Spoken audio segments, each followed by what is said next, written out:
En quoi l'éprouvement permanent que nous vivons actuellement nous libère?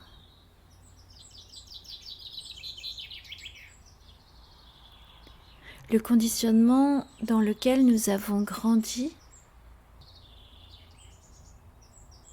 nous a rendus inconscients à certaines parties de nous-mêmes qui sont des parties importantes de notre être et qui pourtant ont été maintenues à distance pour correspondre aux attendus. Ces parties-là, comme nous l'avons vu brièvement, et nous allons encore ici ne rester que brièvement en contact avec ça, ces parties-là, cette conditionnement à rester centré sur la forme et donc le côté physique des choses, nous a coupé de la conscience de notre partie immatérielle et ne nous a pas enseigné comment la gérer au quotidien, comment la vivre en interaction avec nous-mêmes, avec nos relations et avec notre environnement. À aucun moment dans notre société on nous enseigne que les êtres de la nature sont réellement des êtres faisant partie de notre monde, pour ne parler que d'eux. Il y a de nombreuses formes de vie qui ne sont pas physiquement perceptibles avec nos sens physiques et qui pourtant coexistent dans ce monde. Bien. Revenons à notre éprouvement, à l'expression de cette fin de cycle qui certes est extrêmement douloureuse parce que elle nous met face à nos attachements, à ce que nous avions cru comme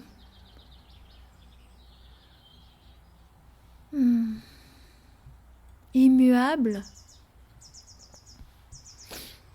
et qui pourtant se disloque, disparaît, arrive à son terme. C'est l'inconnu qui s'ouvre. Et l'inconnu, quand on semble ne pas l'avoir choisi, eh bien ça fait peur. On a des résistances. Cet éprouvement permanent nous use nos résistances par sa récurrence. Et plus finalement l'éprouvement se répète, et plus malgré nous, nous arrivons au bout de chaque bout à relâcher un espace. Lorsque cet espace est relâché en nous, une liberté en naît, dans la grande surprise bien sûr, parce que c'est un passage dans la douleur, c'est un passage dans l'épreuve, mais qui d'entre nous ferait ces grands sauts dans l'inconnu volontairement? Peu en réalité sont des aventuriers de l'extrême. Il en existe. Pour autant, ceux qui existent dans la matière par leur sport extrême ou leur attitude de se mettre en danger face à l'environnement, ceux-là sont-ils des aventuriers de l'extrême dans leur vie, dans leurs relations avec les autres, dans leurs relations à eux-mêmes? Pas sûr. pas sûr, et il est important de petit à petit d'apprendre à ne plus se juger là-dessus parce que en réalité c'est humain d'avoir besoin de... C'est très important, ça fait partie des fondamentaux de voir que naître dans cette société, c'est pour beaucoup d'entre nous arriver dans un système de totale insécurité. Donc on va développer des mécanismes d'attachement pour assurer une sécurité intérieure, même brinque-ballante. Et cet éprouvement permanent, aussi terrible soit-il, nous met face à toute cette transformation qui sont nécessaires et qui nous libèrent de ce que nous ne sommes pas en réalité. Nous ne sommes pas nos comportements, nous ne sommes pas nos pensées ni nos émotions. Nous sommes ce courant qui se laisse traverser et agit et crée.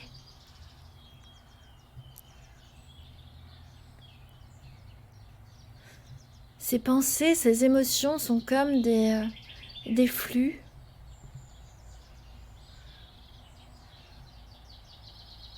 Et plus nous apprenons à nous laisser traverser par eux sans s'y identifier,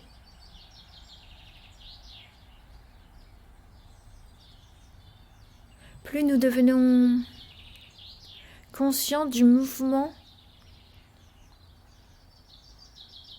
qu'est la vie, quel que soit le règne du vivant.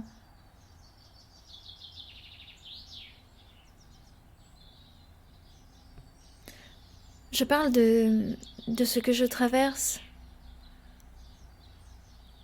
et plus l'éprouvement m'arrache des bouts de ce que je croyais être, ou me met face à mes attentes, à mes processus de contrôle,